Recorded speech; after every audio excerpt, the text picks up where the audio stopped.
Nama Jenderal Paul Purn Tito Karnavian tidak asing di telinga masyarakat Indonesia. Hal ini dikarenakan sepak terjangnya cukup memukau sejak menjadi Kepala Detasemen Khusus Densus 88 Anti Teror kemudian Kapolda, Kapolri, hingga menjadi Menteri Dalam Negeri, Mendagri, dalam Kabinet Indonesia Maju pemerintahan Joko Widodo dan Ma'ruf Amin. Jenderal Paul Purn Tito Karnavian lahir di Palembang, pada tanggal 26 Oktober tahun 1964, lulusan Akabri pada 1987. Pada 1993, dia meraih gelar Ma dalam bidang Police Studies di Universitas Exeter, Inggris. Kemudian, Tito Karnavian menamatkan pendidikannya di Sekolah Tinggi Ilmu Kepolisian Jakarta pada 1996 dan berhasil meraih strata 1 dalam bidang Police Studies. Terakhir, pada 2013 lalu, Tito Karnavian juga mendapat gelar Ph.D. jurusan Strategic Studies with Interest on Terrorism and Islamic Radicalization di S. Rajaratnam School of International Studies, Nanyang Technological University, Singapura. Mengutip dari situs resmi Kompolnas, Tito Karnavian menjadi salah satu polisi yang meraih kenaikan pangkat cukup cepat. Peraih bintang Adi Makayasa, lulusan Akpol terbaik, ini mengawali tugasnya di Polres Jakarta Pusat. Namanya mulai dikenal kala berhasil menangkap Tommy Soeharto yang menjadi dalang dari pembunuhan Hakim Agung Syafriuddin pada 2001. Kala itu Tito menjadi ketua tim Kobra yang dibentuk Reskrim Polda Metro Jaya. Setelah itu, Tito Karnavian mendapat kenaikan pangkat menjadi Ajun Komisaris Besar atau AKBP. Selanjutnya, karir Tito terus berlanjut ketika dia ditugaskan di Detasemen Khusus 88 Anti Teror pada 2004. Tito Karnavian bersama Densus 88 berhasil mengungkap jaringan gembong teroris Indonesia. Densus 88 berhasil melumpuhkan teroris Dr. Azhari dan kelompoknya di Batu, Malang, Jawa Timur pada tanggal 9 November tahun 2005.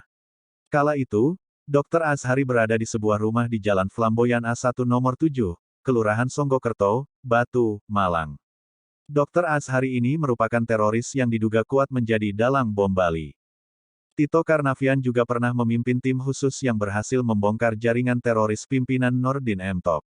Atas pencapaiannya ini, dia mendapat kenaikan pangkat menjadi Brigadir Jenderal Polisi dan Kepala Densus 88 Anti Teror Mabes Polri. Setelah kesuksesannya membongkar gembong teroris, Tito Karnavian dipercaya menjadi Kapolda Papua pada 2012. Dalam surat telegram Kapolri Jenderal Pol Timur Pradopo, Tito Karnavian diangkat menjadi Kapolda Papua per tanggal 3 September tahun 2012, menggantikan pejabat lama, Irjen Pol Bikman Lumban Tobing. Pada 2015, Jenderal Tito Karnavian ditunjuk sebagai Kapolda Metro Jaya berdasarkan surat telegram Kapolri nomor ST, 1242, V, 2015. Dia menggantikan Irjen Pol Unggung Cahyono yang dimutasi ke Asisten Operasi Kapolri. Sebagai Kapolda Metro Jaya, salah satu kasus terbesar yang pernah ditangani adalah kejadian bom Sarinah Tamrin, Jakarta pada 2016. Dengan pengalamannya dalam bidang terorisme, dalam waktu kurang dari 5 jam, situasi sudah bisa dikendalikan dan pelaku juga sudah tertangkap. Kesuksesan Tito Karnavian terus berlanjut. Dalam surat telegram nomor ST 643, 2016 tanggal 14 Maret tahun 2016, Tito dipromosikan menjadi Kepala Badan Nasional Penanggulangan Terorisme, BNPT, menggantikan Komjen Pol Usman Saud Nasution yang memasuki masa pensiun. Pangkatnya pun naik dari Irjen ke Komisaris Jenderal Polisi, Komjen.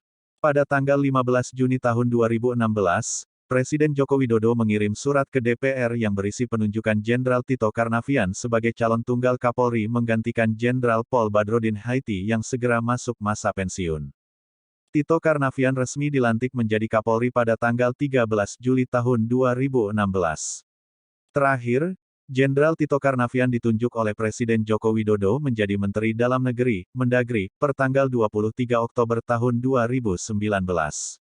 Walaupun penunjukan ini sempat diperdebatkan karena sebelumnya Tito Karnavian kala menjabat sebagai Kapolri gagal mengungkap kasus Novel Baswedan, tapi Presiden Jokowi tetap pada keputusannya.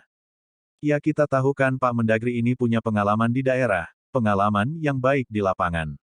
Hubungan saat beliau jadi Kapolri dengan kepala daerah juga baik. Maka saya tugaskan untuk mengawal cipta lapangan kerja agar investasi di daerah bisa berjalan baik, kata Jokowi pada salah satu wawancara.